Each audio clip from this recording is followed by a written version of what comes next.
2008 icon താരങ്ങളുടെ പകിട്ടിലെത്തിയ super ടീമുകളെ മലർത്തിയടിച്ച Rajasthan Royals, Shane വോണിന്റെ Rajasthan.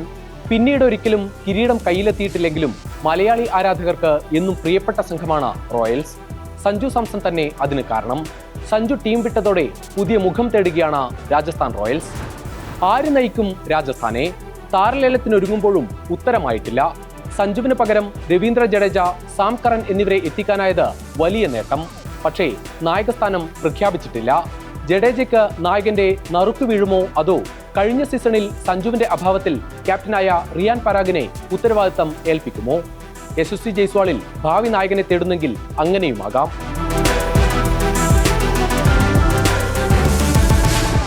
Super താരത്തിന്റെ കുറവ് ഇത്തവണ ജൻസി സംഘം നികത്തണം.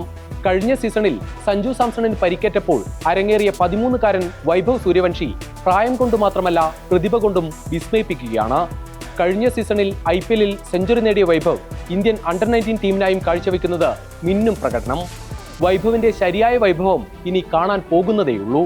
വൈഭവ് യശസ്വി സഖ്യമാകും ഇത്തവണ രാജസ്ഥാന്റെ ഓപ്പണിംഗിൽ. സഞ്ജു പോയതോടെ ധ്രുവ് ജുറേലിന് ഇനി വിക്കറ്റ് കീപ്പർ സ്ഥാനം ഉറപ്പിക്കാം. Riyan Parag, Shimron Hetmyer, Jofra Archer, Sandeep Sharma തുടങ്ങി കയ്യിലുള്ള 16 താരങ്ങൾ മികച്ച ടീമെങ്കിലും സ്പിന്നർമാരെ കണ്ടെത്തണം രാജസ്ഥാൻ. രവീന്ദ്ര ജഡേജയും സാം കറനും ടീമിന്റെ സന്തുലിതാവസ്ഥ ശക്തമാക്കുന്ന സാന്നിധ്യം. നിതീഷ് റാണയെ കൈവിട്ടെങ്കിലും ഡോണോവാൻ ഫെരേരയെ ടീമിലെത്തിച്ചു രാജസ്ഥാൻ. കഴിഞ്ഞ തവണ താരലേലത്തിൽ നിരാശപ്പെടുത്തിയ രാജസ്ഥാന് ഇത്തവണ 16.05 കോടിയാണ് പേഴ്സിലുള്ളത്. ഇതിൽ നിന്ന് മികച്ച ഇന്ത്യൻ സ്പിന്നർക്കായി മത്സരിച്ചേക്കും. 9 താരങ്ങളുടെ സ്ലോട്ടാണ് ടീമിൽ ഇനി ബാക്കിയുള്ളത്.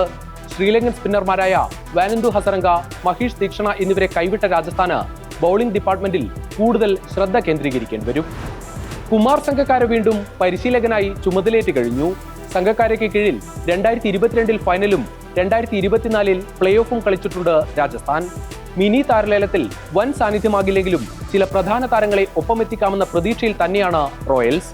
മെഗാ താരലേലത്തിൽ കാണിച്ച അലംഭാവം ഇത്തവണയെങ്കിലും മാറ്റിയാൽ 17 വർഷമായി കണികാണാത്ത കിരീടം രാജസ്ഥാന് സ്വപ്നം കാണാം.